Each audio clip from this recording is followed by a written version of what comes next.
Simon Zubich, je suis très heureux de vous recevoir. On va avoir une belle aventure pendant 2 jours. Je me présente, Benoît Dudragne, je suis un consultant d'Idées Réseau. Je vais animer beaucoup d'ateliers. On est dans la conception aussi du programme avec tout Idées Réseau. Vous êtes dans la salle Idées Réseau.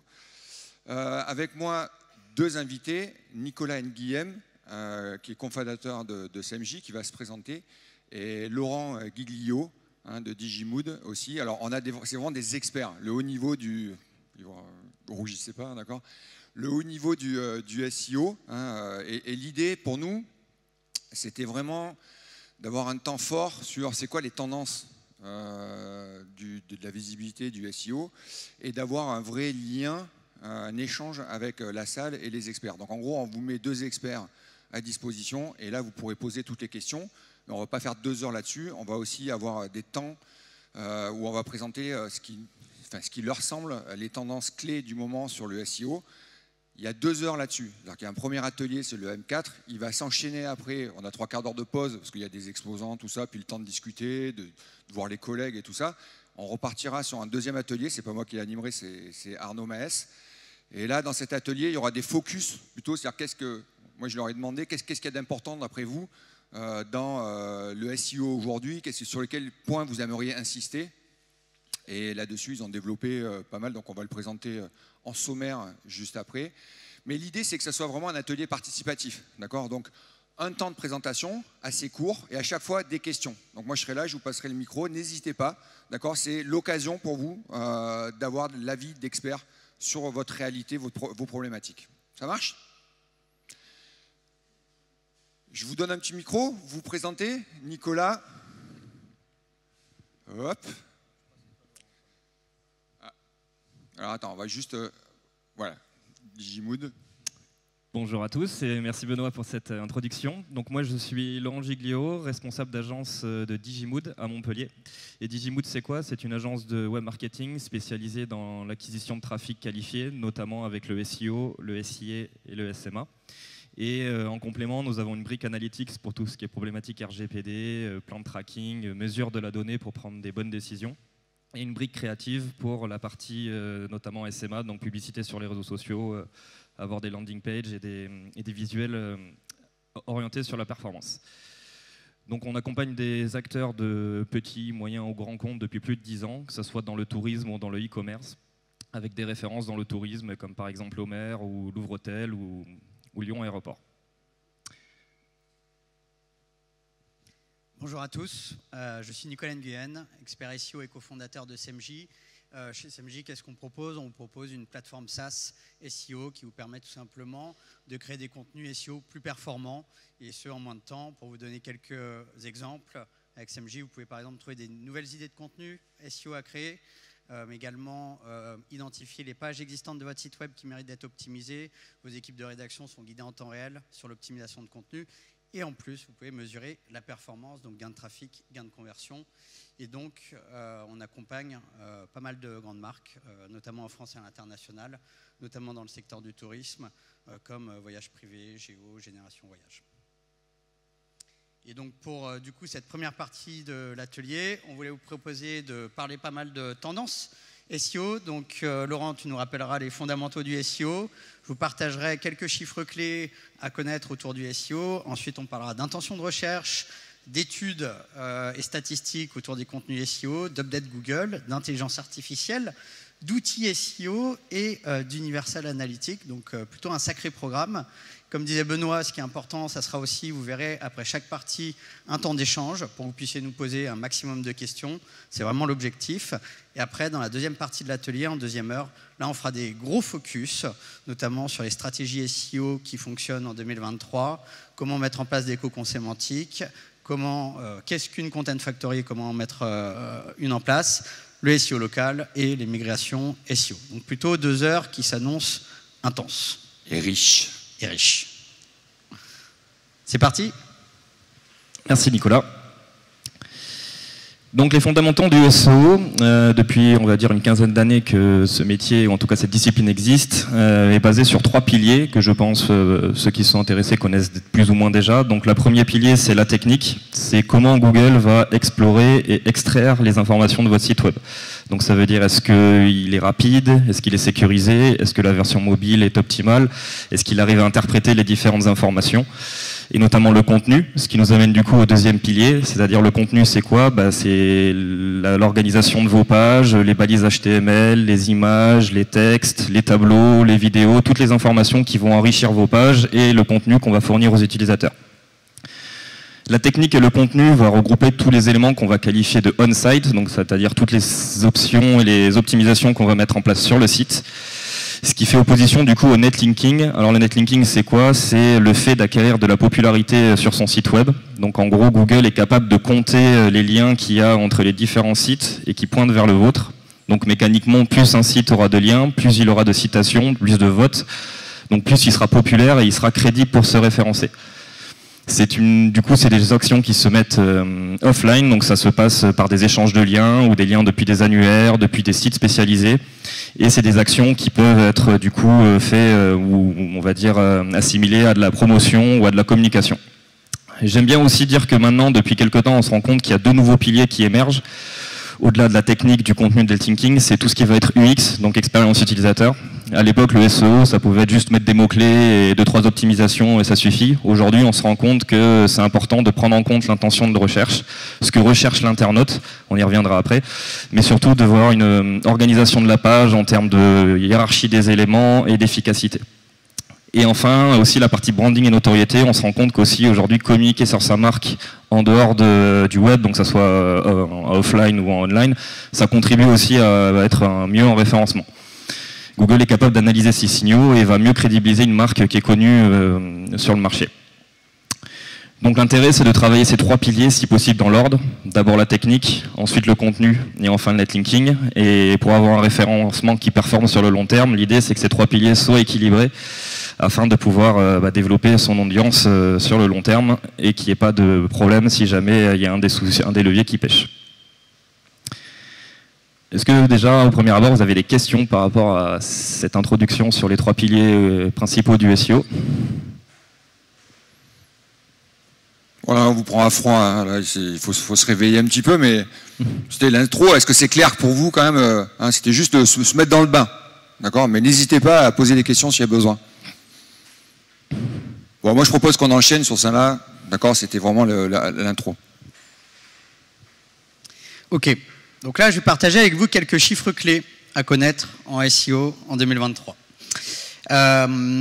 Premier point à avoir en tête, ça provient d'une étude de BrightEdge, c'est que le SEO représente le canal le plus important de trafic vers les sites web.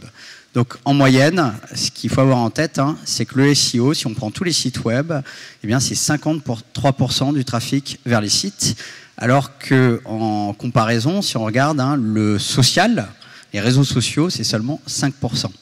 Donc bien entendu, ça dépendra d'un secteur à l'autre. Moi, je vous invite du coup demain, après-demain, d'aller dans votre outil analytique et de regarder d'où provient votre trafic. Mais en général, le SEO, c'est le canal le plus important. Et forcément, si c'est le canal le plus important, on a intérêt à le chouchouter.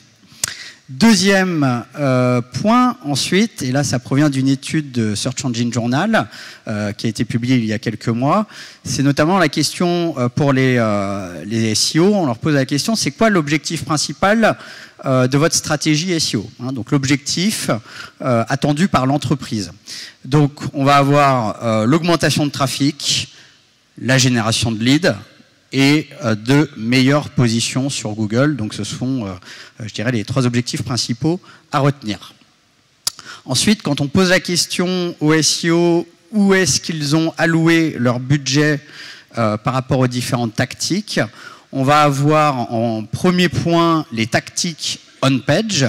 Donc là, par exemple, c'est tout ce qui est optimisation des titres, création des pages, l'arborescence, etc., etc. Ensuite, on va avoir le content marketing. Donc ça, vu le nom de l'événement, ça doit nous parler à tous. et également le technical SEO. Puis vient derrière le développement web, donc le développement du site web, et le link building, donc c'est le netlinking dont parlait Laurent. Donc là, il faut prendre en compte que c'est une étude qui est plutôt anglo-saxonne. Par exemple, il se pourrait que si on faisait la même étude en France, le link building soit un peu plus haut quand même, parce qu'en France, on est assez friand des campagnes de netlinking. Ensuite, quand on pose la question au SEO, quels sont selon vous les changements majeurs qu'il va y avoir en SEO sur les 2 prochaines années? Le premier gros changement identifié, ça va être tous les impacts autour de l'intelligence artificielle. Ça, on y reviendra derrière. Mais également tout ce qui est update Google. Ça, pareil, hein, Laurent t'en parlera. Et ensuite, tous les changements autour des cookies tiers. Il faut savoir qu'il y a 2 autres points qui sont quand même intéressants à avoir en tête. C'est toute la tendance zéro clic sur les pages Google, puisque globalement, c'est vrai que sur plusieurs typologies de mots-clés, maintenant, Google donne directement la réponse, et donc il n'y a plus forcément besoin de cliquer sur un résultat. Et 5e point, la difficulté à recruter. Ça, je peux, en tout cas, moi, vous faire un retour. Hein. C'est vrai que nous, quand on recrute des SEO, c'est pas ultra simple, ce sont des profils rares et il y a énormément de demandes, puisque je le vois notamment, je dirais, si je compare il y a 5 ans et maintenant, dans les entreprises, hein, maintenant, il y a beaucoup d'entreprises qui ont recruté des SEO en interne, ce qui était moins le cas il y a 5 ans. Et puis, autre point, quand on pose la question, selon vous, l'année prochaine, comment va évoluer votre budget SEO, eh bien, on peut voir que pour les entreprises, la grande majeure partie espère augmenter le budget, 58%, et donc 39% reste le même. Donc on est quand même sur une tactique, je dirais, marketing, où les investissements ont tendance à devenir de plus en plus importants. Alors, sur ces tendances-là, est-ce que vous auriez des questions, peut-être des remarques particulières?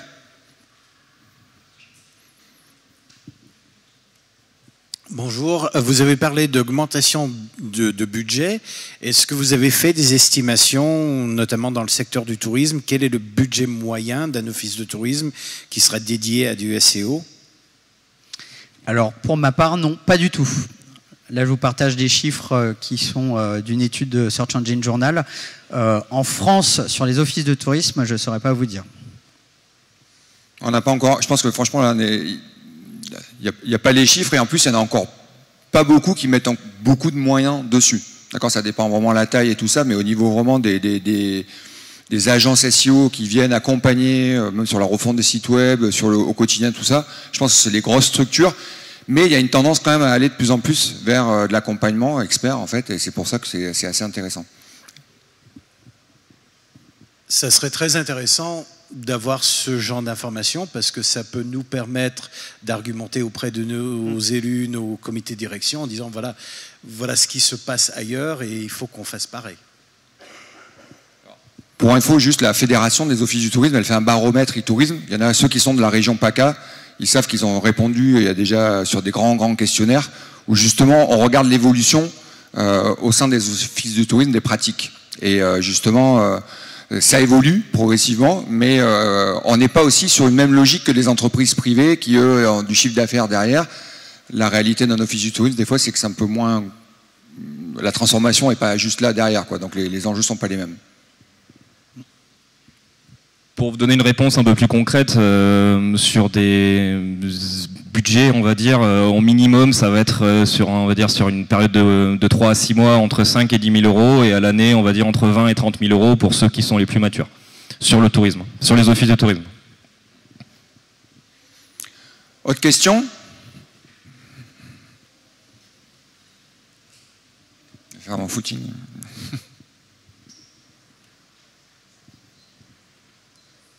Merci, bonjour. Alors je suis novice sur les questions, mais quand on parle de SEO, du coup on parle de référencement naturel. Donc quand vous parlez d'investissement, c'est plutôt sur de la stratégie, sur un accompagnement par rapport à des agences externes. Comment ça se passe? Alors, quand on parle de budget SEO, vous pouvez avoir 2 types de budget. Normalement, vous avez le budget interne et le budget externe. Donc le budget interne, par exemple, ça va être, moi j'ai plein de clients qui comptent dans leur budget notamment les salaires, en fait. par exemple d'un SEO, d'un rédacteur, etc. Après, vous avez en effet les budgets externes. Donc, je me fais accompagner, par exemple, par une agence ou par un freelance. Donc, voilà, vous avez plusieurs types d'investissements. Tout dépend après du type d'acteur. Et donc, souvent, les petites structures vont plutôt passer par des freelances ou des agences. Et après, les plus grosses structures, dès qu'elles ont passé un certain stade de maturité, parce que le SEO est très important pour leur stratégie, elles investissent directement en interne. Ça va? Autre question? Bonjour. Moi, j'ai une petite question concernant les Google Updates. Est-ce qu'il y a une possibilité de les anticiper? Alors, je vais avoir une section dédiée là-dessus, mais les anticiper, bon, c'est très compliqué de se mettre dans la tête des ingénieurs de Google. Toutefois, depuis la création du moteur de recherche dans les années 90 jusqu'à aujourd'hui, il y a certaines tendances qui se dégagent et on sait que l'objectif de Google aujourd'hui, c'est pas de faire plaisir au webmaster, mais surtout à l'internaute. Donc si on a vraiment une logique de se concentrer sur l'expérience utilisateur, sur l'internaute, de travailler en respectant les bonnes pratiques, on a quand même des chances de plus avoir de problèmes avec les mises à jour. Moi, ça fait plus de 10 ans que je fais du SEO et aujourd'hui, j'ai plus peur quand il y a une mise à jour Google parce que je fais ce qu'on va dire du white hat. Je peux faire du black hat, mais pas pour mes clients, ou pour plutôt mes heures perdues pour faire ma R&D, si vous voulez. Mais si on travaille en respectant les guidelines, aujourd'hui, il n'y a plus vraiment de crainte à avoir là-dessus. Même si ça change régulièrement et Google ne communique pas forcément en clair sur ces mises à jour. Ok. Donc rester centré client en fait. Hein. C'est ce que pour ceux qui ont participé à l'édition de l'année dernière, c'était ça hein, avec Laurent Borelli. C'est-à-dire vraiment on se concentre sur la réponse au client et plus on est bon sur la réponse au client, on attend que Google soit bon dans son métier, ça va vous amener le meilleur contenu. On enchaîne?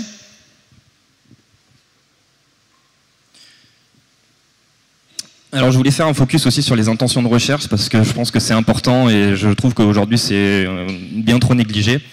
À l'époque, le référencement, on disait que c'était il faut mettre des mots-clés sur une page et ça fera le travail. Sauf que nous, aujourd'hui, en tant que référenceurs, on s'intéresse plutôt à l'intention de recherche, c'est-à-dire quelle est l'odeur du mot-clé, qu'est-ce que recherche l'internaute quand il tape ça, qu'est-ce qu'il veut en fait. Il veut acheter, il cherche une information, il veut comparer. Du coup, nous, on a pu catégoriser les 4 types d'intentions qui existent, c'est-à-dire que chaque fois que vous tapez une requête dans Google, c'est forcément une de ces 4 intentions. La première, c'est la navigationnelle, c'est-à-dire qu'on se sert de Google comme un annuaire ou d'un bookmark. On veut directement aller sur le premier lien qu'on va cliquer. Donc ça peut être Gmail, Facebook, YouTube. Dans des cas plus précis, Toapi, Camping La Provençale pour si on veut se rendre directement sur le site, ou Sam on the Beach. Donc en général, c'est la page d'accueil qui va répondre à cette intention ou une page précise du site. Par exemple, si je vais taper billetterie et Sam on the Beach. Donc ça, en général, c'est un acquis. C'est votre marque qui fait le travail et vous allez naturellement vous référencer. Et c'est là où il y aura le taux de conversion le plus élevé parce que c'est quelqu'un qui vous cherche, qui vous connaît déjà, donc qui potentiellement va avoir une action concrète sur votre site. Ensuite, c'est la transactionnelle. C'est celle qui va nous intéresser le plus quand on fait du business, c'est-à-dire faire appel à un site qui va nous lister des offres, des services. Donc pour avoir un exemple concret dans le tourisme, c'est par exemple un internaute qui va taper camping Mandelieu, gîte Fréjus ou hôtel Cannes. Quand je tape ce genre de requête, je veux un listing d'établissements et de lieux et je m'attends à avoir un site qui me le permette, à avoir des prix, des informations. La troisième, c'est la décisionnelle, ça veut dire que j'ai une intention d'achat, mais je ne suis pas encore exactement ce que je veux, j'ai besoin d'autres informations. J'ai besoin d'avoir des avis, des comparatifs, des guides, des retours d'expérience. Donc ça peut se travailler en SEO via du content marketing, on peut utiliser des guides, des pages inspirationnelles, et ça va permettre de nourrir le parcours d'achat et d'apporter une réponse complémentaire à l'intention transactionnelle. Et enfin, il y a l'intention informationnelle, c'est-à-dire une question qu'on va poser, une définition, comme par exemple histoire de Mandelieu, les origines. Donc c'est pas forcément une requête qui va faire un appel à la vente, mais qui permet de nourrir un peu votre stratégie avec du contenu annexe qui va venir soutenir les autres intentions. Donc bien évidemment, plus on va vers la droite, moins le taux de conversion sera faible, et plus vers la gauche, plus il sera élevé. Pour vous donner un exemple plus concret, par exemple, je tape Sam on the Beach. Ce qui permet d'identifier qu'on est sur du navigationnel, c'est qu'en général, il y a la page d'accueil de Sam on the Beach qui arrive, et vous allez voir qu'il y a des site links juste en dessous. Donc ça veut dire que c'est la page d'accueil, et en général, on va avoir d'autres sites qui vont parler de l'événement. L'intention transactionnelle, ce qui permet de l'identifier, c'est que souvent on va avoir des pages e-commerce ou notamment des liens Google Ads. On va avoir la mention sponsorisée. En général, si les annonceurs enchérissent sur ces mots-clés, c'est qu'il y a une intention de business derrière. Donc ce qui permet de l'identifier, c'est de voir voilà, des listings de camping ou des sites dédiés. La décisionnelle, quand je vais taper avis, par exemple camping Mandelieu, je vais avoir des sites comme TripAdvisor qui vont remonter, le Routard, le Pifuté, donc des sites qui vont apporter de l'expérience sur des témoignages et des avis pour aider l'internaute à faire son choix. Et enfin l'informationnel, par exemple Histoire de Mandelieu, là je vais avoir le site de Mandelieu, des sites de guides touristiques, Wikipédia. Ce qui permet aussi de l'identifier, c'est quand on voit aussi le bloc que vous devez voir souvent, c'est autres questions posées. Donc ça veut dire qu'on est vraiment dans une recherche d'information et que Google a prédit justement qu'il pouvait y avoir ce genre de questions qui étaient posées. Et du coup, c'est vous en tant que guide touristique ou office du tourisme, c'est important que ces questions-là, vous puissiez y répondre sur votre site. Donc l'analyse, après nous, ce qu'on fait dans nos travaux, c'est d'analyser justement chaque type de requête et d'auditer le top 10 pour s'imprégner justement de ce que Google attend en fait et de vous donner les clés pour pouvoir ensuite, quand vous allez créer votre page ou votre template de page, d'être en accord avec l'intention et de ne pas être à côté de la plaque. Si Google s'attend à ce que vous lui envoyez un listing et que vous faites un texte de 1500 mots, vous avez beau l'optimiser avec les meilleurs optis qui soient, ça ne marchera pas parce que vous ne répondrez pas à l'intention de recherche. Ça, Google est aujourd'hui capable de le détecter et c'est très important quand on met en place une stratégie pour ne pas faire n'importe quoi justement. Est-ce que vous avez des questions sur cette partie-là?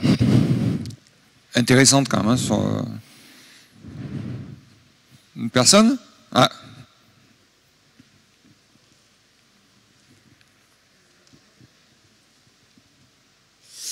Vous disiez que Google est capable de cerner, on va dire, l'attente, donc par exemple une page de listing. Ça veut dire que si on met que 200 mots sur une page pour mettre du listing, elle peut bien ranker?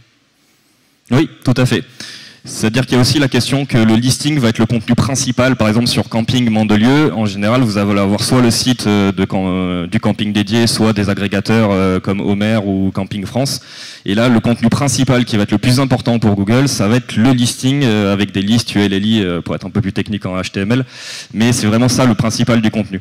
C'est pour ça qu'avant, on se disait en SEO, on va mettre d'abord le pâté de 500 mots et ensuite le listing. Aujourd'hui, ça va être l'inverse. On va d'abord en premier mettre le listing et le contenu en bas de page pour venir épauler la sémantique ou ajouter un complément d'information, mais le contenu principal que Google attend et les internautes aussi, du coup, c'est le listing des produits ou des services.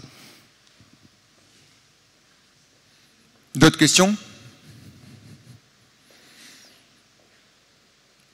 Mais on est vraiment, enfin, ce que tu viens de dire là, le listing en premier, ça dépend quand même de la nature de la page, non?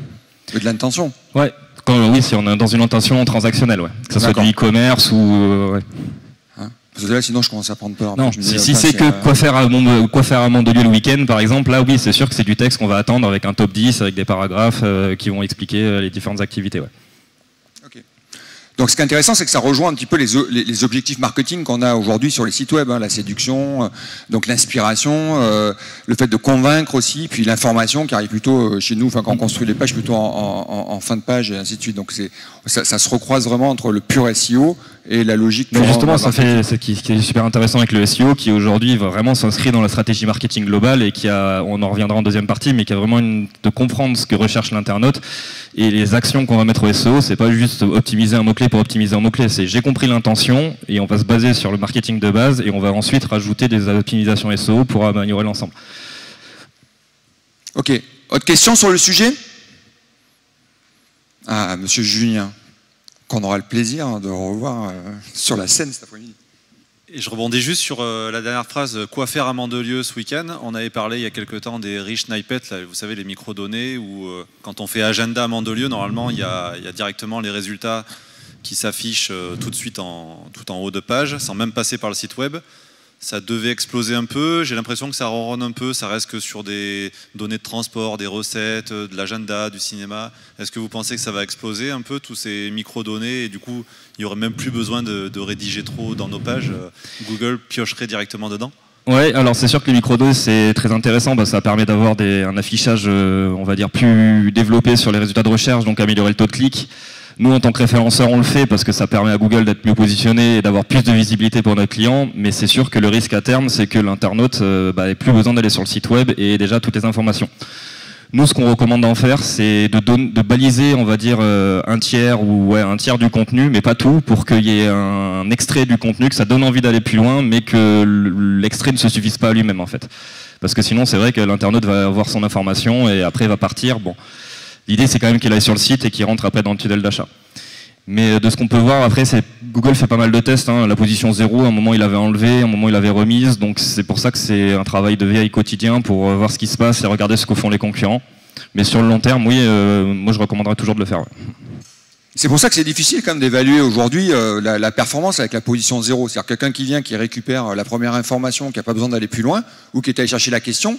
En fait, si on regarde que les stats et le monitoring de base, enfin Google Analytics ou autre, finalement, on n'arrive pas obligatoirement de savoir si on est bon ou pas bon. Donc comment on peut le mesurer ça aujourd'hui? Après, il y a aussi le fait que je pose une question, j'ai ma réponse, bon, très bien, j'ai ce que je voulais, j'ai pas envie d'aller plus loin. L'idée aussi, c'est de travailler ça d'un point de vue expérience pour donner un peu plus, montrer qu'on est légitime sur le sujet, qu'on est autoritaire et qu'ensuite, on peut amener à d'autres informations. Par exemple, on parle de Mandelieu, mais on peut parler des villes proches, on peut parler du département. Donc après, c'est sûr qu'il y aura toujours des internautes qui poseront qui auront leur réponse et qui se noieront, mais il y a quand même un travail de fond pour continuer la navigation sur le site après, donc pour répondre aux différents types d'internautes qu'il peut y avoir. Mais on ne peut pas le mesurer, on est d'accord. Les clics sur la... sur la page de Google directement. Si on n'a pas basculé sur le site web... Non, s'il a juste lu l'information et qu'il est parti, non, ça on ne peut pas le mesurer malheureusement. Ah, encore une question.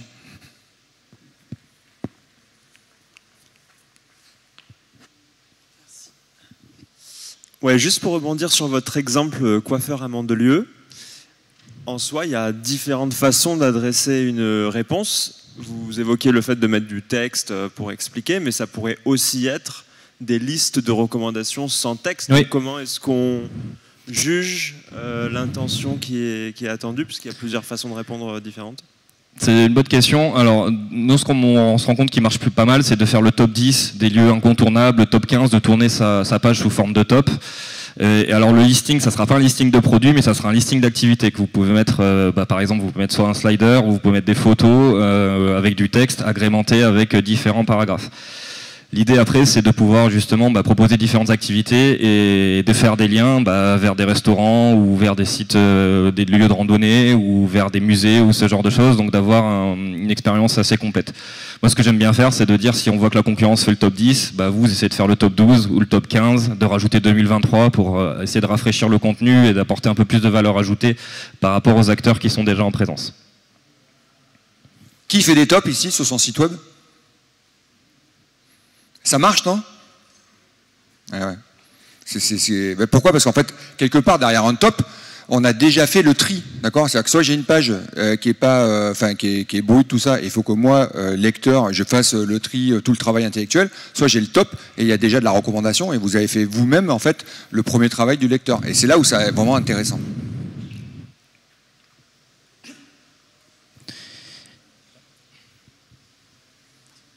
Alors, intéressant sur l'étude, ouais. Tu nous en dis plus un peu sinon sur le contexte de l'étude que tu as fait? Alors, justement, je vais partager avec vous plusieurs chiffres clés sur une étude qu'on a menée au sein de CMJ. La chance, on va dire, qu'on a dans CMJ, c'est que tous nos clients, en fait, ils publient leur contenu depuis CMJ et ils ont connecté leur Search Console, leur outil analytique, donc Google Analytics, Matomo, etc. Et donc on peut suivre directement les performances de chaque contenu, notamment après publication. Et puis on peut aussi mesurer, est-ce que là on parle d'articles, est-ce qu'on parle justement de listing e-commerce, etc., etc. Donc je vais vous partager quelques chiffres autour de cette étude. Sachez que vous pourrez récupérer l'étude complète, soit vous l'avez déjà maintenant, parce que mes collègues vous l'ont donné, soit vous pouvez la récupérer sur notre stand. Donc le premier point, c'est souvent en SEO, on se pose la question de la longueur, notamment des articles. Donc là, je parle plutôt de mots-clés informationnels, d'accord? Par exemple, que faire à Mandelieu. Donc là, on peut voir que les contenus longs, en fait, ont une grande tendance à performer beaucoup plus en SEO, puisqu'on peut voir qu'un contenu de moins de 500 mots fait quasiment pas de trafic SEO mensuel, alors qu'un contenu de 2000 mots ou plus fera 10 fois plus. Donc ça, c'est important de l'avoir en tête, puisqu'il y a souvent plusieurs débats autour du sujet. Après, dans la réalité, mon message, c'est pas du tout de faire plus de 2000 mots systématiquement. Moi, ce que je vous recommande, comme vous disait Laurent, quand vous choisissez un mot-clé, ce qui est important, c'est d'analyser notamment le type de page qui se positionne sur Google, les concurrents globalement. Et donc moi, je vous recommande, c'est d'analyser leur longueur de contenu. Donc il y a certaines requêtes où 1000 mots, ça suffira, et il y aura certaines requêtes où des concurrents feront plutôt 2000 mots, parce que Google estime qu'il faut 2000 mots pour répondre à l'ensemble des besoins de l'audience. Et donc là, vous vous calerez sur les concurrents. Je rebondis un peu là-dessus parce que c'est vraiment quelque chose. Moi, j'ai eu des clients qui me disaient non, mais là, c'est trop long, les gens ils vont jamais jusqu'au bout et tout ça. La question, est-ce que c'est pas finalement d'avoir vraiment un contenu de qualité? C'est-à-dire que si on a la qualité en 500 mots, c'est une chose. Est-ce qu'on répond vraiment à l'intention? Eh bien, s'il en faut 2000 et qu'on va vraiment, à chaque fois qu'on descend dans la page, il y a vraiment de l'intérêt, on y gagne aussi. Parce que la question, c'est pourquoi les gens vont plus visiter des pages avec 2000 mots? C'est parce qu'il y a de la qualité en termes d'information et de réponse aux attentes. On est d'accord? Oui, je pense. En fait, ce qui est important à avoir en tête, c'est que souvent on dit derrière un mot-clé, il y a une intention principale. Mais en fait, dans la réalité, quand vous tapez un mot-clé, vous vous posez potentiellement plusieurs questions. D'accord? Et donc, l'objectif du contenu, vous allez préférer un contenu qui répond à l'ensemble de vos questions sur un sujet. En l'occurrence, d'un point de vue purement UX, quand vous scrollez dans un contenu, c'est 5 fois plus rapide que si vous aviez à cliquer sur 5 contenus différents pour répondre à vos 5 questions que vous avez sur un sujet. Donc c'est purement de l'UX, en gros, et donc globalement, vous avez intérêt à faire... souvent, un contenu long va permettre de répondre à l'ensemble des questions de l'internaute. Et après, petit tips d'un point de vue UX, c'est de mettre sur vos articles qui sont longs des sommaires, en fait, au-dessus. Par exemple, top 10 des activités à Mandelieu, je vais peut-être mettre un sommaire où j'ai justement les 10 activités qui permet à l'internaute d'aller directement sur les activités qui lui plaisent. Ok ? Ensuite, alors souvent, on a tous, on est souvent très content d'arriver en première page de Google sur notre mot-clé. Mais la réalité, c'est qu'il ne faut pas s'arrêter à cette victoire, qui est déjà une très belle victoire, parce que quand vous êtes en première page, pour moi, vous avez fait 90% du chemin. Mais ça serait un peu dommage de s'arrêter, je dirais, avant la ligne d'arrivée. Et là, ce qu'on peut voir, c'est que tout se passe dans le top 3. Puisque vous avez donc sur l'axe horizontal les positions Google, et donc on peut voir globalement qu'un contenu sur son mot-clé principal, quand il est en première position, il va capter en général 17 fois plus de trafic. Donc c'est juste énorme. Et on voit bien du coup que le bas de la première page Google, au final, il y a assez peu de trafic. Donc mon message... quel est-il? C'est vraiment de se dire, une fois que je suis arrivé en première page Google, ça c'est ma première victoire, mais il faut que j'aille chercher la deuxième victoire. Il faut que je me donne les moyens d'aller viser le top 3. D'accord? Ensuite, souvent, moi je le vois notamment avec plusieurs de nos clients, le choix des mots-clés, en fait, choisir des mots-clés pour créer une page, que ce soit une page transactionnelle ou un article pour les mots-clés informationnels. Souvent pour les experts SEO, on se dit que c'est quelque chose de trivial, mais en fait, moi je me rends compte dans les équipes marketing, ça ne l'est pas du tout. Et donc j'ai plein de clients justement qui vont faire par exemple des articles sur des mots-clés transactionnels, donc ça ne fonctionne pas très bien, ou qui vont pas choisir de mots-clés, ça c'est le pire, ou choisir un mot-clé sans volume de recherche. Donc le message c'est quoi? C'est de systématiquement choisir des mots-clés qui ont du volume. On le voit, là vous avez le volume de recherche mensuel, donc c'est le volume de recherche que vous pouvez retrouver dans des outils comme SEMrush, Ahref, Ubersuggest, etc. Et donc on voit techniquement qu'en effet, un mot-clé qui a 0 volume de recherche, vous avez plus de chances que votre contenu ne performe pas. Après, il faut savoir que côté expert SEO, il y a justement certaines techniques pour identifier des mots-clés avec 0 de volume de recherche, mais où justement ils savent qu'il y a une tendance grandissante de recherche. C'est juste que les outils de volume de recherche n'ont pas encore les données. Mais de manière générale, s'il y a un point à retenir, pensez quand vous faites un contenu à choisir un mot-clé qui est recherché. Ça vous assure qu'il y a une audience tout simplement derrière. Est-ce que ça dépend aussi de la concurrence? On est d'accord? Parce que si tu as Booking en face, D'accord. Enfin, tu es un office du tourisme. Tu as booké hôtel Mandelieu ou Nice et tout ça. Est-ce qu'aussi il faut que tu mettes toute l'énergie pour essayer dans les premiers? Je suis pas certain que tu y arrives aussi. Ah oui, alors c'est sûr qu'au-delà du volume de recherche, derrière, il faut savoir, alors je ne sais pas si j'ai une slide là-dessus, non, j'ai pas de slide là-dessus, mais il faut savoir que plus votre volume de recherche est élevé sur des mots-clés, en général, plus la concurrence est forte. Ce qui est assez logique, puisque c'est là où il y a les plus grosses parts de marché, c'est là où la concurrence est plus forte. Donc si jamais votre site web, on va dire, a une faible autorité aux yeux de Google, il vaut mieux adopter une stratégie où vous allez viser des mots-clés à faible volume de recherche parce que vous avez moins de concurrence. Okay. Donc en effet, il ne faut pas que viser des gros volumes de recherche si en face vous avez des très gros qui sont plus forts que vous en termes d'autorité SEO. Donc ensuite, on se pose souvent la question en SEO, hein, alors je pense que vous l'avez tous entendu, ah oui, le SEO c'est long, nanana, mais statistiquement, en fait, c'est long comment? Donc là, la chance, c'est que, comme je vous disais, tous nos clients, ils publient leur contenu depuis SEMJ et on mesure la performance, notamment là, les clics Search Console. Et donc là, on peut voir quoi? On peut voir que le nombre de jours sur l'axe horizontal pour chaque contenu. Et donc, on peut voir que l'inertie Google, un contenu va capter son trafic SEO optimal entre 6 à 10 mois, comme on peut le voir. Donc, c'est extrêmement long. Enfin, c'est vraiment très très long. Ça vaut le coup quand même. Ça vaut le coup, mais comment dire, contrairement par exemple à une stratégie, je dirais, en paid, en SEA, en social ads, où tout de suite on a ces réflexes de lancer plusieurs tests et je dirais de mesurer le ROI très rapidement. Le SEO, du coup, c'est des approches très différentes. Moi, pour échanger avec pas mal de responsables SEO, le véritable sujet, c'est on débloque un budget pour du SEO sur 1 an, mais en fait, on peut commencer à mesurer le ROI au bout de 12 mois, quoi. Donc, c'est une démarche qui est différente et du coup, c'est tout l'enjeu d'avoir de l'expertise SEO pour bien définir la bonne stratégie. Parce que si on fait juste des petits à-coups d'action et on attend 12 mois à chaque fois, ça peut prendre vite plusieurs décennies. Après, là, je voulais vous montrer une autre stat autour de l'optimisation des contenus existants. Parce qu'on parle souvent en stratégie de contenu de créer des nouveaux contenus, mais c'est bien d'optimiser les contenus existants. Et juste pour que vous compreniez la stat derrière, quand on optimise un contenu existant, nous, les clients, ils ont un score de 0 à 100. C'est-à-dire que, par exemple, vos contenus existants, vous allez optimiser le top 10 des activités sur Mandelieu, et ça se trouve, le contenu a un score de 60 sur 100, donc c'est une note de 0 à 100.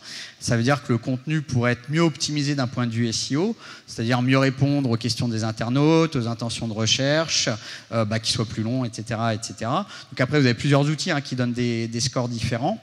Et l'idée, c'est justement, quand on va optimiser un contenu existant, plus on va l'optimiser pour le SEO, plus on va avoir de gains.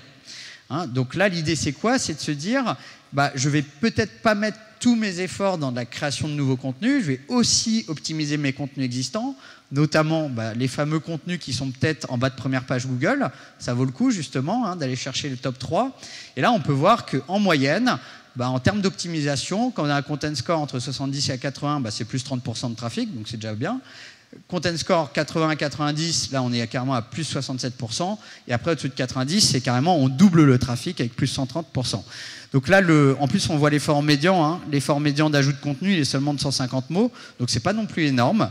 L'idée c'est quoi? C'est vraiment en termes de, je dirais, de retour sur investissement, du temps que je passe à optimiser mon contenu versus le gain de trafic, c'est vraiment une pratique qui est ultra intéressante, et nous, nos clients, ils font vraiment moite-moite entre nouveaux contenus et optimisation de l'existant.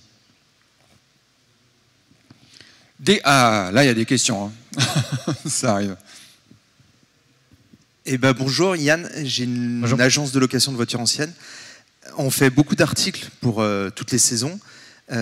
Une question, j'ai entendu le pour et le contre sur un article. Est-ce que c'est bien de modifier l'article, d'enlever des choses de l'article? Et pourquoi il ne faut pas le faire ou le faire? Oui, je comprends. De retirer des choses de l'article. Donc vous avez un article existant qui performe déjà, et la question c'est est-ce que c'est une bonne approche de retirer des choses de l'article? Alors, c'est vrai que moi, j'aurais tendance à vous conseiller, quand vous optimisez un contenu existant, notamment s'il a de la performance, c'est-à-dire s'il fait déjà du trafic, d'éviter de retirer des choses, parce que ça se trouve, vous allez retirer un paragraphe qui était intéressant pour l'internaute. Alors, sauf si d'un point de vue éditorial, vous vous dites non, mais ce paragraphe, il n'a rien à voir dans ce contenu, il n'a rien à faire dans ce contenu, mais le fait de retirer, vous prenez un risque. Alors que en ajoutant du contenu, plusieurs paragraphes pour répondre davantage aux besoins de l'audience, là, normalement, la prise de risque, elle est 0. Voilà. Donc, vous pouvez le faire, mais c'est sûr qu'il y a une part de risque si le paragraphe était intéressant pour l'audience. Moi, j'avais une question concernant... je suis là. Ah, pardon. Concernant l'inertie dont vous parliez sur l'optimisation du SEO entre 6 et 10 mois. Donc, du coup, ça veut dire qu'il faut plutôt publier du contenu pérenne, qui ne peut pas, sans durée précise et qui ne se périme pas, entre guillemets. Oui, je comprends. Alors, en effet, souvent dans les stratégies de contenu, notamment pour le SEO, on va parler de 2 typologies de contenu. Les contenus froids, les contenus chauds. Un contenu chaud, c'est quoi? C'est par exemple l'annonce du CM on the Beach à telle date. Ça, on sait que c'est un contenu qui a une durée de vie qui est limitée dans le temps. Puisqu'après, une fois que l'événement sera terminé, plus personne aura besoin de retrouver la date 2023 de l'événement. Ou du moins très peu de personnes. Et en parallèle, il va y avoir les contenus froids. Et donc là, un contenu froid, au lieu de parler de la date du CM on the Beach 4e édition 2023, on va plutôt parler, par exemple, du CM on the Beach de manière générale et de parler de l'ensemble de ces éditions, où on va parler du top 10 des activités à Mandelieu. Là, on est sur du contenu froid qui perdure sur plusieurs années. Donc, en effet, il faut bien faire la distinction entre les contenus chauds et les contenus froids. Et en SEO, on va s'appuyer principalement sur les contenus froids. Donc les contenus, on leur donne aussi un autre nom, la notion d'evergreen, donc qui perdure dans le temps. Bonjour, je sous-traite actuellement une campagne SEO. J'ai sollicité 3 agences, une agence, un freelance qui est habitué à travailler avec des agences et une freelance qui n'est pas forcément habituée à travailler avec des agences. Et les 2 qui sont habitués à travailler avec des agences m'ont proposé de faire du netlinking pour un coût certain. Est-ce que c'est une stratégie indispensable dans le cadre d'une campagne SEO? Quel est votre type d'activité? Je travaille pour une agence événementielle. Agence événementielle. Alors, je pense que Laurent, tu pourras compléter. Mais le netlinking est très important. On est vraiment sur un sujet où, dans le SEO, en général, vous réglez les problèmes techniques et vous assurez qu'il n'y ait pas de nouveaux problèmes techniques qui reviennent. Et après, les 2 leviers de croissance, c'est très simple. C'est le contenu, d'un côté, pour aller se positionner sur de plus en plus de mots-clés, et le netlinking pour renforcer le site web. Et donc, nous, souvent, on le voit parce que CMJ, du coup, nous, on est très axé sur la partie content. Quand on voit un client qui a un faible netlinking, vous avez notamment dans l'outil Ahref un score de 0 à 100 qui s'appelle le domain rating. Si on voit que vous avez un domain rating qui est très faible, notamment par rapport aux mots-clés que vous ciblez, là, on va vous dire, oui, mais vous avez besoin de netlinking pour atteindre vos objectifs. Donc le netlinking, en général, est une clé, souvent un enjeu clé, sauf si vous vous appelez Decathlon, Alliance, Leroy Merlin, où là, en général, vous êtes sur des sites web qui ont une telle forte autorité qu'il y a moins besoin de netlinking, quoi. Ouais, juste peut-être pour compléter, souvent on dit oui, il faut faire du netlinking, mais par rapport à ce que je vous évoquais tout à l'heure, si vous faites du netlinking sur un site qui est mal optimisé sur le mobile, qui est dupliqué 3 fois, qui indexe plein de pages de mauvaise qualité, ou que la page que vous cherchez à positionner est mal optimisée parce qu'elle n'a pas assez de mots par rapport à la concurrence, etc., faire du netlinking, ça ne va pas débloquer la situation. Il y a 5 ou 6 ans, ça pouvait le faire, le netlinking outrepassait tout. Maintenant, depuis quelques temps maintenant, Google est capable de comprendre les intentions, et c'est pas qu'il sous-pondère le netlinking, mais c'est qu'il prend vraiment en compte l'intention. Et si votre page répond pas à l'intention et que vous faites plein de backlinks, vous allez plus vous cramer aux yeux de Google qu'autre chose. Donc voilà, après tout est une question de requête et de concurrence aussi par rapport aux autres acteurs qui sont sur la page. Donc moi en général le netlinking c'est pas ce que je préconise en premier, c'est d'abord avoir une bonne stratégie, un site sain et un bon contenu, et ensuite on vient faire du netlinking pour aller chercher le top 10, le top 5, le top 3, le top 1. On continue sur les questions, par contre je vous demande de faire rapide des 2 côtés, d'accord? Parce que sinon on n'arrivera pas à tout voir, ou alors on va manger en fait la pause juste d'après. Bonjour. Ça va aller très vite. Est-ce que la reformulation fait partie de l'optimisation du contenu? Puisqu'on parlait tout à l'heure de créer, donc d'ajouter plus 150 mots, de surtout pas en retirer. Est-ce que la reformulation peut participer à l'optimisation du contenu? Alors en tout cas, on va dire que ce n'est pas le levier principal. Souvent, hein, pour améliorer un contenu existant, tout l'enjeu, ça va être déjà d'analyser le top 3 des concurrents pour comprendre en quoi ces contenus-là sont meilleurs que le nôtre. Et donc après, on va faire ce travail aussi d'analyse des intentions de recherche, donc les mots-clés, les questions recherchées par les internautes, par exemple sur les activités de Mandelieu. Et du coup, le but, ça va être d'améliorer le contenu pour qu'il soit plus complet de manière générale. Donc on va être plus sur comment on complète un contenu que sur une reformulation. Et si jamais vous voulez plus d'infos là-dessus, on aura un atelier demain sur justement l'optimisation de contenu spécifiquement. Ouais. Bon, bonjour. Bonjour. Je suis au fond. Voilà, j'ai une question. Alors, je suis arrivé en retard, j'espère que ça n'a pas déjà été dit. Je suis consultant en marketing pour des entreprises responsables et je travaille en ce moment pour une réserve naturelle. Et donc, on a beaucoup de contenu de type photo, vidéo. Est-ce que le référencement dépasse la logique du texte? Est-ce que la photo, la vidéo sont des éléments d'optimisation du référencement? Complètement. Complètement, dans le sens où, si on compare par exemple à il y a 5 ans, alors je ne vous parle pas d'il y a 10 ans ou 15 ans, en effet, on voit plus en plus, il y a plusieurs sujets. C'est déjà, avec les photos, vous pouvez acquérir du trafic depuis Google Images. Et ça, vous pouvez le mesurer dans la Search Console de Google. Donc ça, il faut savoir que des fois, vous pouvez avoir 10, 20, 30% de trafic grâce aux images. C'est un point important. Et depuis quelques années, de plus en plus, sur certaines requêtes, certains mots-clés, Google va positionner directement des encarts d'images ou des encarts vidéo. Par exemple, si vous tapez exercice yoga, vous allez avoir une énorme vidéo en premier résultat et non pas justement des liens bleus. Les liens bleus arriveront en dessous. Donc là, c'est vraiment toute la subtilité autour des intentions de recherche où aujourd'hui, il existe des mots-clés où les internautes veulent voir des images en priorité ou veulent voir des vidéos. Et donc, vous avez intérêt, en effet, du coup, ça permet de capitaliser sur vos vidéos et vos images. Je peux plus. Sinon, on voit plus les... Non, mais par contre, vous gardez, ils ont d'accord des stands, vous pouvez discuter avec eux, tout ça. On pourra rester après en off. Mais là, il faut qu'on avance. D'accord. Sinon, allez, on ne verra pas tous les sujets.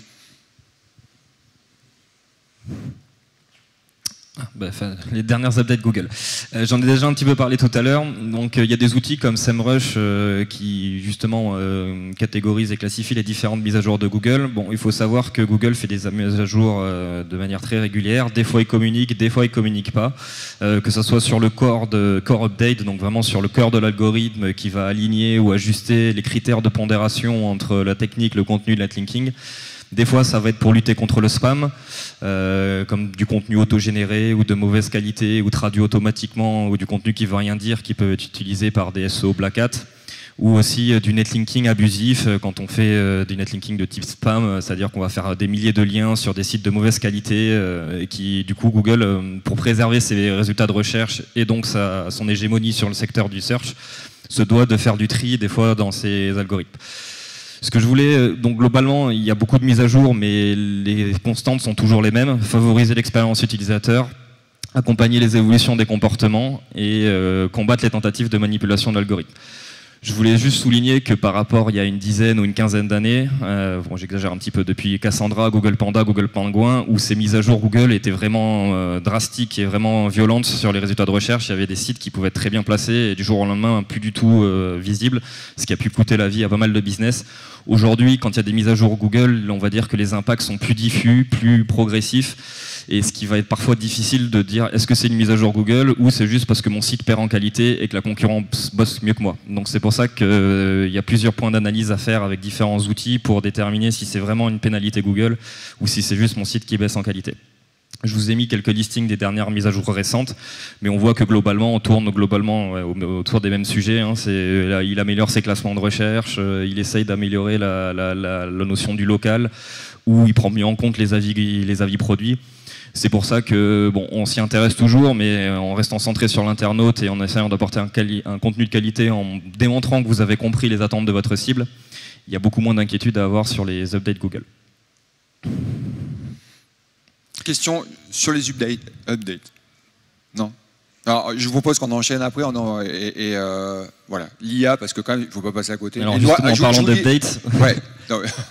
Juste, il nous reste à peu près une dizaine de minutes. Donc, c'est pour ça qu'il y a quand même des sujets à voir encore. Alors, on va parler du coup très rapidement de l'intelligence artificielle. L'idée, c'est vraiment de vous donner, je dirais, un peu les grandes actus en tête.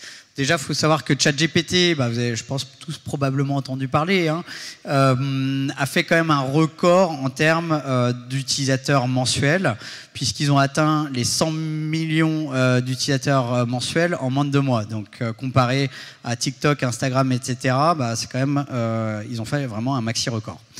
L'autre sujet derrière, c'est que Microsoft, du coup, a investi 10 milliards dans OpenAI, qui est, du coup, l'entreprise qui a créé ChatGPT, et, du coup, a intégré Bing Chat. Pourquoi je vous partage ça? Parce que dans la sphère SEO, de manière générale, on peut se poser la question, on voit que Microsoft essaye de venir grappiller des parts de marché. Par exemple, aujourd'hui, pour utiliser Bing Chat, il faut avoir installé Microsoft Edge, qui est le concurrent de Google Chrome. Donc on voit bien que les deux, je dirais, titans sont en train de se faire un petit duel. Du coup, Google a essayé de répondre avec Google Bard.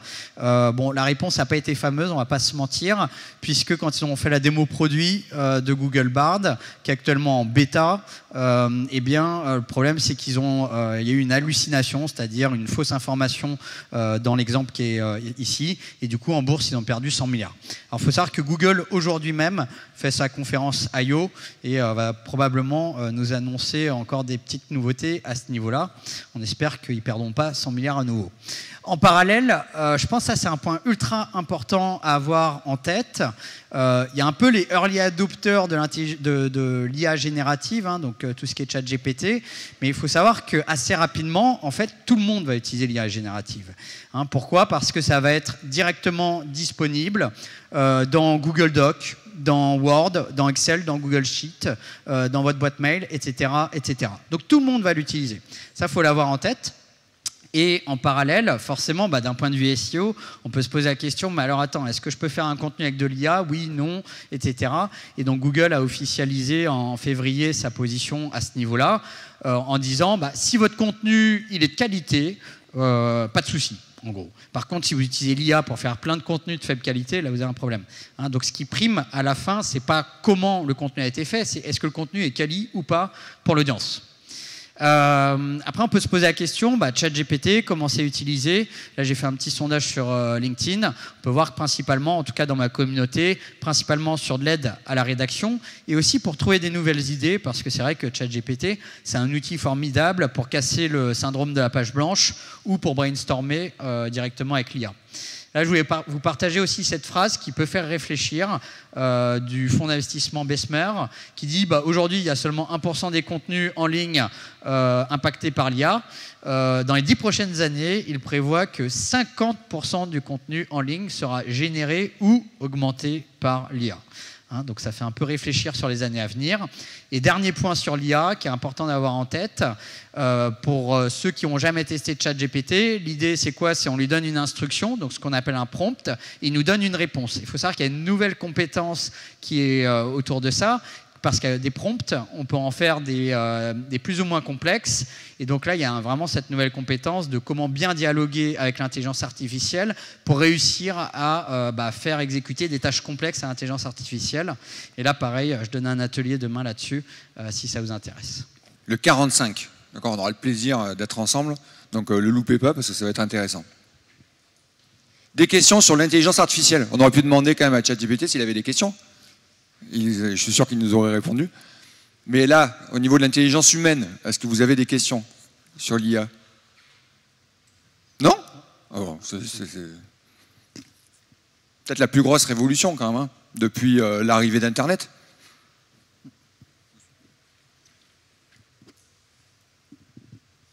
Oui, très simplement, comment vous vous positionnez face à l'IA? Est-ce que vous vous sentez menacé ou pas du tout? Alors, moi, personnellement, pas du tout. Après, derrière chaque changement, il y a toujours des opportunités et puis également, je dirais, des risques. Là, je pense que l'IA, c'est un outil formidable pour aider notamment les équipes de contenu, les équipes marketing, à être plus productifs et aussi du coup à avoir plus de temps pour faire des contenus plus qualitatifs. Donc nous on le voit vraiment comme ça. Par exemple dans CMJ on utilise l'intelligence artificielle depuis plus de 2 ans maintenant, parce que c'est vrai que ChatGPT c'est plus un coup marketing en fait. Il faut savoir que GPT-3 par exemple ça fait quasiment 2 ans que ça existe. Donc non, c'est un formidable outil. Après il faut quand même garder son cerveau humain et garder l'humain dans la boucle, hein. C'est ça qui est important. Justement, c'est vrai que ça fait plusieurs années que l'IA existe, vous le disiez, et là on a un peu l'impression que c'est une espèce de buzz qui s'est fait autour de ChatGPT 4 et au final on ne sait pas où ça nous mène. Est-ce que vous pensez vraiment que c'est quelque chose qui va s'installer dans la vie de tous, ou est-ce que c'est juste un effet buzz de la part des médias, comme l'IA fait un petit peu peur et fascine en même temps la plupart des gens? Est-ce que c'est plus un buzz ou un réel impact? Normalement, on est là, on fait une bascule. On vit une bascule, à mon sens, et selon plein d'analystes à tous les niveaux. Et je pense que rien que le fait que dans un Google Doc ou un Word ou dans vos emails, vous allez avoir l'IA générative partout, et vu le gain de temps et le gain d'information que ça apporte, après ça fait poser d'autres questions, mais l'IA sera utilisée à tous les niveaux. Mais tout comme si je vous avais posé la question il y a 2 ans, est-ce que Google Translate, vous trouvez ça bien? Vous m'auriez dit oui. Bon, on est un peu sur le même genre de sujet, sauf que ça va un peu plus loin, quoi. C'est une révolution quand même. Enfin, moi je pense que franchement là on est au même niveau que... Enfin, il y en a qui le comparent à l'imprimerie, le micro-ordinateur, tout ça. Enfin, c'est la même logique, ça va changer tous vos métiers. Enfin, on va pas le développer là maintenant, mais juste pour info, on avait fait un article fait avec ChatGPT sur le blog de voyage de Save on the Beach, pardon. Et il a été rédigé, d'accord, directement par ChatGPT, et moi je l'ai fait optimiser aussi. J'ai donné les mots-clés, j'ai dit optimise-moi l'article. Alors il me l'a fait, mais quand il me l'a fait par contre, il a perdu un peu de sens à côté. C'est-à-dire qu'on sent que hop, il est allé dans l'optimisation. Par contre, dans la façon de... Il est revenu un peu en arrière sur ce que je voulais lui faire dire. Vous voyez ce que je veux dire? Donc il y a encore, à mon avis, et c'est un vrai ingénierie qu'il y aura sur comment on travaille avec l'intelligence artificielle pour arriver à mixer tout ça, quoi. D'autres questions là-dessus? Rendez-vous quand même le dernier... On commence là avec Nicolas, on le finira avec Nicolas, donc demain. Quand même. Voilà. On enchaîne? Allez. Ensuite, on va parler des outils SEO. Donc, on a déjà commencé à un petit peu en parler. Là, l'idée, c'était que je vous liste différents types d'outils qui vont vous aider dans tout le process du SEO en allant de la stratégie jusqu'au netlinking. Donc là, on a des outils qui vont nous permettre de faire de la recherche de mots-clés et aussi du monitoring, notamment SEMrush qui est assez complet pour juger de la visibilité d'un site, de regarder les requêtes, celles de vos concurrents, qui fait aussi de l'analyse de netlinking. Dans le domaine du tourisme, il y a aussi Answer the Public qui est pas mal parce qu'il va scraper, c'est-à-dire lire et extraire tout un tas de questions-réponses qu'il y a sur les forums, sur les réseaux sociaux, sur les blogs, sur les commentaires, et vous listez toutes les questions que se posent les internautes autour d'un sujet. Donc ça peut vous permettre d'avoir dans vos stratégies éditoriales ou stratégies de content marketing déjà des bonnes bases pour pouvoir mettre en place votre plan d'action. Keyword Planner, qui est l'outil qui est relié à Google Ads, qui vous permet d'avoir le volume de recherche mensuel et sur les 12 derniers mois de vos différentes requêtes que vous cherchez à travailler. Et moi j'aime particulièrement Search Console parce que c'est l'outil qui est donné par Google. D'ailleurs, qui utilise Google Search Console sur ses sites aujourd'hui? Ok, très bien, donc après un peu plus de la moitié. Qui permet de donner des données, si on peut dire vraies, parce que c'est vraiment Google qui les fournit, et Google monitoring ses résultats de recherche, donc peut donner des informations très intéressantes sur la performance. Nous, on utilise aussi des outils qui sont connectés à Keyword Planner pour avoir le volume de recherche moyen, mais c'est intéressant d'avoir le volume de recherche moyen, mais notamment quand on travaille dans le tourisme et qu'on est fortement impacté par la saisonnalité, c'est intéressant de voir qu'une requête comme Camping Mandelieu-la-Napoule, qui annonce un volume de recherche moyen de 1900, peut aller jusqu'à 4400 dans les périodes de forte saison. Donc ça veut dire qu'un mot-clé peut des fois se dire pas très stratégique, mais au final 4400 recherches par mois, ça commence à être pas mal. Donc ça peut permettre justement de regarder ce volume de recherche sur les 12 derniers mois, ou même de le comparer par rapport aux années précédentes, parce qu'il y a aussi une moyenne qui se fait sur les dernières années. Bon, avec la partie Covid, c'est sûr que ça a fortement baissé. Donc du coup, avec la sortie de cette situation sanitaire, ça risque de réaugmenter dans les années à venir. Pour aller un peu plus en détail dans la Search Console, ce qui va nous intéresser, bon, hormis toutes les fonctionnalités que peut avoir, c'est la partie monitoring. Donc vous pouvez avoir les clics, le trafic, les impressions. Les impressions, c'est quand votre page de résultats est affichée sur l'écran d'un internaute, ce qui nous permet de calculer un CTR, donc un taux de clic. Donc si sur 100 impressions, j'ai 10 clics sur ma page, je vais avoir un CTR de 10%. Et aussi la position, donc ce qui permet, on va dire, de monitorer gratuitement, sans utiliser des outils qui peuvent être assez onéreux, de déterminer l'évolution de ma visibilité, de mon trafic et de mes positions en fonction des actions que je mets en place. Mais bon, la limite qu'on a, c'est qu'on a un historique de 16 mois sur la Google Search Console. Et ce qui permet aussi de faire de la recherche de mots-clés. Donc par exemple, on a un site qui est positionné sur Camping Mandelieu dans la Poule. Ça nous permet de voir les autres requêtes sur lesquelles la page se positionne. Et on peut voir par exemple qu'il y a une requête comme Camping Mandelieu ouvert toute l'année. Donc ça nous donne aussi une information de se dire, ah ok, donc les gens ne veulent pas forcément faire du camping pendant la saison estivale. Il y en a qui vont le chercher peut-être dans des saisons off. Donc ça peut nous donner une idée de créer une page dédiée pour dire, voilà, camping ouvert toute l'année. Donc voilà, après il faut fouiller dans les différentes requêtes et les impressions pour juger aussi de la pertinence, mais c'est une niche, un vivier de mots-clés et d'informations qui sont souvent sous-exploités. Donc après sur les parties techniques, donc il y a des outils qui vont simuler le passage de Google et qui vont vous permettre d'extraire les informations un peu comme lui, les URL, les 404, les problèmes de balisage, les pages en no-index, les pages qui n'arrivent pas, qui ont des mauvais codes réponses, qui peuvent permettre justement aussi, pour aller plus loin, de faire de l'analyse de log. Bon, c'est pas le sujet aujourd'hui, mais ça permet d'aller plus loin dans l'analyse. Et Search Console qui vous permet d'avoir aussi un état de santé de votre site. Est-ce que les pages sont indexées? Est-ce qu'elles ne le sont pas? Donc pas mal de choses intéressantes aussi. En termes de contenu, on a Nicolas avec SEMJ qui est un très bon outil pour pouvoir justement, enfin c'est un peu plus qu'un outil, c'est une plateforme de workflow et de mise en place de contenu. Mais vous avez aussi des outils d'optimisation sémantique qui vont lui donner une requête et une page et il va vous donner les requêtes qui manquent ou celles qu'il faudrait rajouter avec une certaine fréquence et une certaine densité. D'autres outils pour le netlinking, SEO Observer qui est pas mal parce qu'il permet d'analyser le netlinking.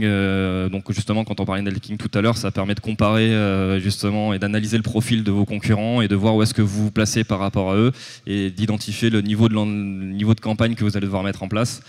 Et aujourd'hui, le netlinking, ça se fait souvent avec des plateformes. Donc les plus connues, bon, après il y en a plein d'autres, mais c'est-à-dire des plateformes de netlinking, c'est une plateforme qui va mettre en relation des éditeurs de sites et des annonceurs pour acheter des liens sponsorisés justement sur des blogs voyages ou des influenceurs pour pouvoir faire des liens qui pointent vers votre site et donc augmenter votre popularité.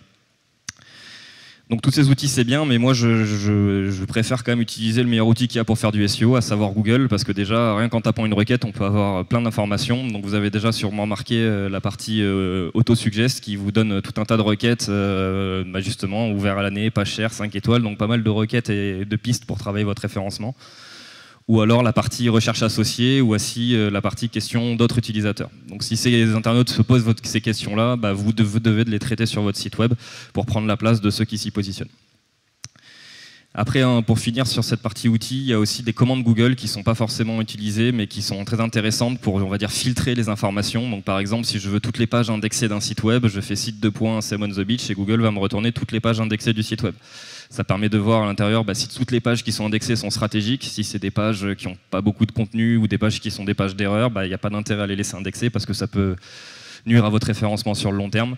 Ou si vous cherchez des documents précis, par exemple si vous faites site Sam on the beach file type PDF, vous pouvez filtrer juste les PDF. On peut après combiner ces différentes commandes pour avoir différents types d'informations. Ce qui peut permettre d'avoir, quand on travaille plus en profondeur le référencement, de pouvoir avoir des informations très précises. Et de mon côté, je vais vous partager très rapidement quelques petits outils assez intéressants à avoir en tête. Là, justement, on parlait d'intelligence artificielle. Donc là, vous pouvez utiliser avec cette extension GPT directement depuis Google Sheet. Ce qui est super intéressant, et là je vous montre un cas d'usage. J'ai des mots-clés de type question autour de l'Italie, et je demande dans la formule que vous voyez ici à GPT de classifier ces mots-clés pour me dire est-ce qu'il y a une haute probabilité que l'internaute qui cherche ce mot-clé ait envie d'acheter un voyage en Italie. Donc là, typiquement, on peut voir que où trouver un grossiste vêtements en Italie, eh bien, faible intention d'achat. Il explique pourquoi, donc c'est plutôt intéressant. Donc ça, je vous recommande, il y a plein de cas d'usage que vous pourrez imaginer. Là, on est sur un outil qui est un peu plus expert, qui est Looker Studio. Donc, avant, ça s'appelait Data Studio, outil de Google qui vous permet de construire des tableaux d'analyse de données, des dashboards, et notamment pour vraiment analyser la donnée dans son ensemble. Donc, on est vraiment sur de la BI, de la business intelligence. Et là, en plus, vous avez des templates tout prêts, comme celui de Screaming Frog. Toujours dans les outils plus experts, on voyait avec Laurent nous montrait plein d'outils. Ça, c'est un peu le problème des SEO. Ils ont 40 000 outils et à un moment donné, il faut pouvoir récupérer la donnée de cet ensemble d'outils et l'agréger. Et bien, c'est la proposition de valeur de Supermetrics qui vous permet du coup, par exemple, de récupérer directement dans Google Sheet ou dans BigQuery la donnée Href, Google Analytics, Search Console, SEMrush, etc., etc.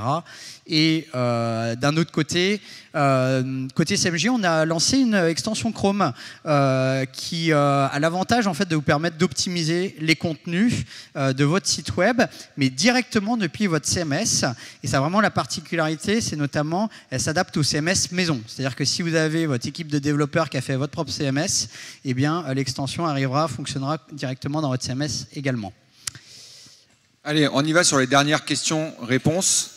Et après, il reste, alors juste, j'informe, il reste un chapitre sur Google Analytics. Une mini-partie de 2 minutes. Ouais. Non, mais ce qu'on fera, c'est que comme il y a la deuxième partie, on va la rajouter dans la deuxième heure, d'accord, sachant qu'il y a encore plein de sujets à développer sur la deuxième heure. Mais là, on va juste faire les questions-réponses et puis après, on va se faire une petite pause.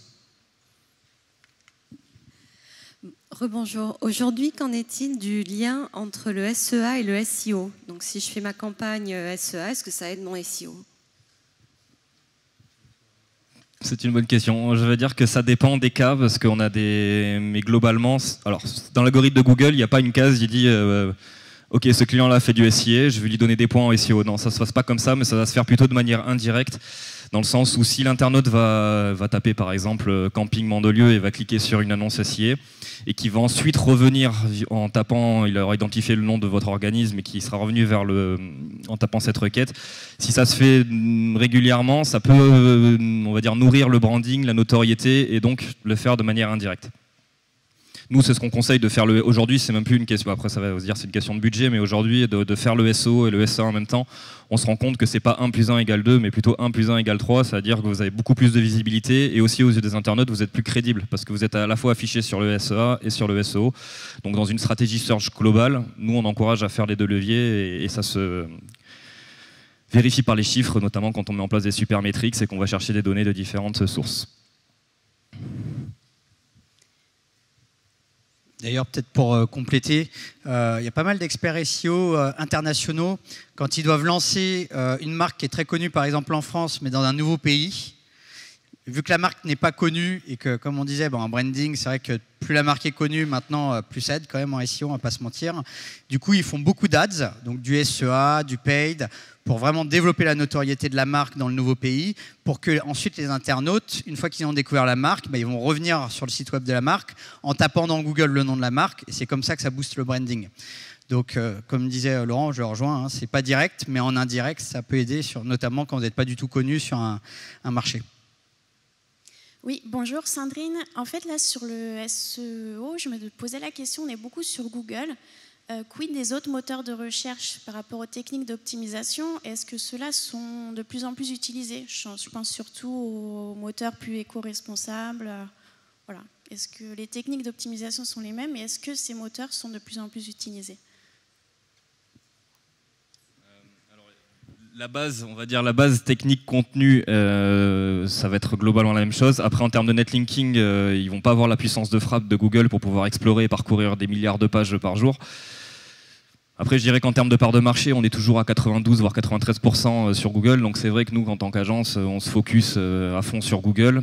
Sur certains personas, je dis toujours l'exemple, si on a une cible senior, on va peut-être se concentrer un peu plus sur Bing. Pourquoi? Parce qu'ils vont utiliser Internet Edge et ils vont pas forcément mettre à jour leur moteur de recherche ou leur navigateur.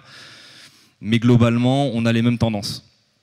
Il n'y a pas vraiment de spécificité, aujourd'hui il n'y a pas vraiment d'intérêt à vraiment se spécialiser sur Bing, à moins qu'on ait vraiment une niche, mais globalement, optimiser son site pour Google va faire le travail pour les autres moteurs de recherche. Je ne sais pas si tu veux compléter.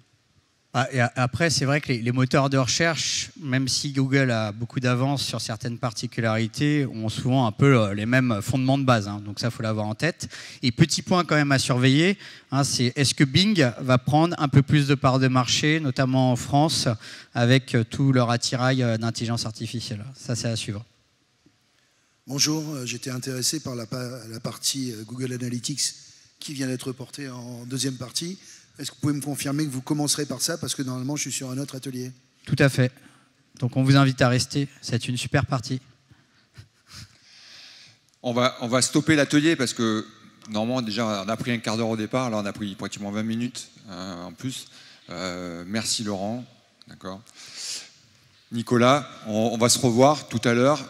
Vous avez des exposants qui sont là, allez les rencontrer. Ils sont là aussi, hein, ils sont ici et ils sont aussi en exposant. Et on se dit à très vite. Merci beaucoup.